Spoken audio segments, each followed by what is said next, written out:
가장 중요한 이슈 중에 하나는 그 황보리 교수님께서 말씀해 주신 것처럼 이제 공개된 데이터가 많아지는 것부터가 사실은 가장 그 출발점이라고 생각을 하고 있습니다. 이제 초기에 의료인공지능의 빠른 변화를 앞당겼던 것 중에 하나가 미국이나 이스라엘 등지에서 굉장히 대규모의 의료 데이터들, 공개 데이터셋을 만들었고, 이런 것들을 통해서 엔지니어들이나 스타트업들, 대기업들까지도 굉장히 자유롭게 챌린지를 하고 서로 이제 논문을 발표하면서 성능 향상 경쟁을 하는 일들이 있었습니다. 지금까지도 계속 이어지고 있고요. 뭐 엔비디아, 구글 이런 기업들부터 그냥 연구실에 한 명 개인 엔지니어들, 아니면 어디 소속돼 있지도 않은 엔지니어들도 굉장히 높은 성능으로 논문을 발표하고 개선된 알고리즘을 만들고 있고, 이제 이런 알고리즘들을 사실은 국내 스타트업들이나 기업들에서 사용해서 사용하는 경우가 굉장히 많습니다. 하지만 반면에 조금 아쉬운 부분은 이제 국내에서는 이렇게 획기적인 알고리즘들이 먼저 나오지 못한다는 부분이 있는데요. 이러한 부분에서 빠르게 발전을 시킬 수 있는 것 중에 하나가 바로 공개된 데이터셋을 대량으로 만들어 나가는 것이라고 생각을 합니다. 근데 여기에 있어서 사실 굉장히 여러 가지 어려움이 있다고 생각을 합니다. 우선은 데이터 공개 자체에 있어서 이제 개인정보의 문제가 있겠고요. 그리고 데이터를 가공하는 부분에 있어서 사실은 많은 이권이라든가 자본의 힘이 개입을 하게 됩니다. 뭐 정부의 지원부터 투자자들이나 대기업의 어떤 자본금 이런 것들을 통해서 이제 사실은 데이터 가공이 이루어지게 되는데요. 왜냐하면 이렇게 데이터 가공하는 것 자체가 병원에서 이제 교수님과의 협업을 통해서 많은 인력을 채용해야 되고 이런 부분들이 다 자본이 소요되는 부분이기 때문이죠. 그래서 이렇게 병원에서 사실은 이제 굉장히 많은 데이터를 만들어 나가고 있는데, 이런 부분에 있어서 공개가 되지 못하는 것들이 이런 두 가지 큰 이슈가 있다고 생각을 합니다. 그래서 저희도 이제 초기 스타트업으로서 많은 어려움을 겪었던 것 중에 하나는 우선은 데이터를 확보하는 부분이 사실 가장 컸고, 데이터를 확보하는 거에 있어서 어려움은 결국은 이제 병원과 연계가 되고, 또 연계에 대해서 만약에 저희가 데이터를 접근할 수 있는 권리가 생기더라도 데이터를 이제 가공하기 위한 그런 자금을 마련하는 것 자체가 굉장히 챌린징한 일이었습니다. 그래서 이런 부분에 있어서 이제 제약을 좀 더 줄일 수 있다면은 더 많은 엔지니어들, 기업들에서 자유롭게 참여하고 빠르게 이제 기술 발전이 일어날 수 있을 거라고 생각을 하고 있고요. 그래서 지금 예를 들어서 이제 그 한국정보사회진흥원 니아에서 3년째 지금 굉장히 이제 큰 규모로 의료 분야 인공지능 데이터 제작을 지원을 하고 있습니다. 아마 여기 계신 교수님들 모두 한 번쯤 다 참여하셨을 거라고 저는 생각을 하고 있는데, 건당 이제 한 30억에서 20억 정도 규모로 데이터 제작이 이루어지고 있습니다.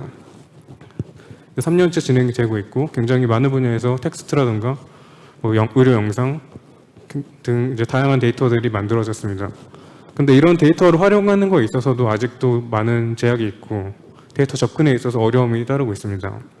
뭐 대표적인 예를 들어서 말씀드리면은 뭐 폐암이라든가 뭐 CT 데이터에서 암 질환 부분을 세그멘테이션한 분할한 그런 자료들을 이제 암을 진단하는 데 있어서 많이 활용될 수 있는데, 이런 데이터를 사용하기 위해서는 먼저 그쪽에 신청을 하는 절차부터 신청을 하고 데이터 사용 권한을 획득한다고 해도 데이터를 사실상 3개월밖에 사용을 할 수가 없습니다.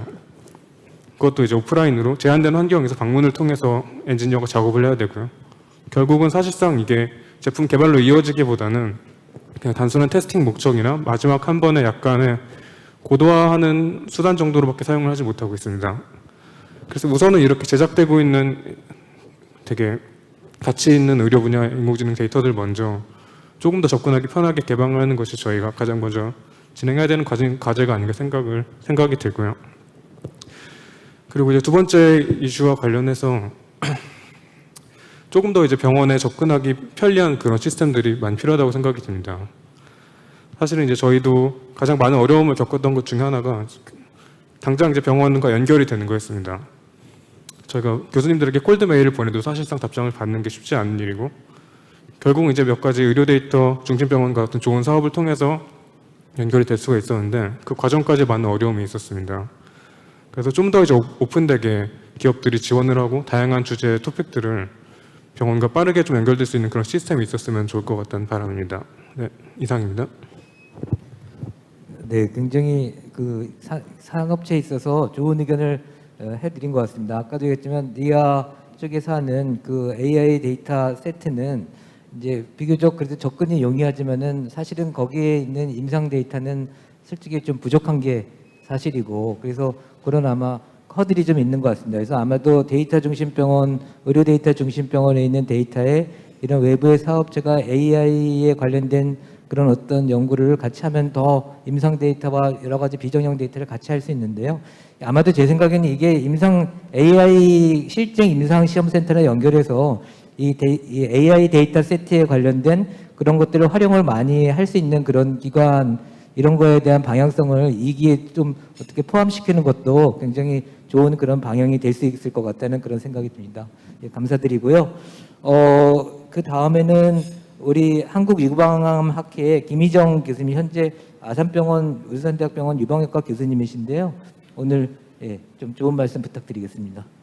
안녕하세요. 저는 한국유방암학회 등록사업위원회 위원장을 맡고 있는 서울 아산병원 유방외과 김희정입니다. 오늘 이렇게 참석하게 된 것만으로도 이 발전된 이 디지털 그 데이터 수집과 활용에 대해서 알게 돼서 무척 영광이었고요.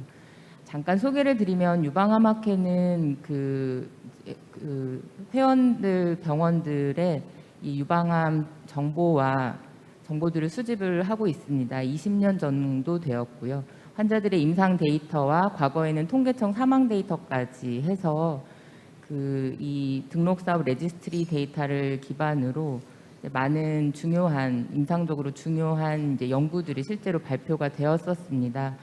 얼마 전에 그 K 캔서 사업 등을 통해서 이런 이제 디지털 의료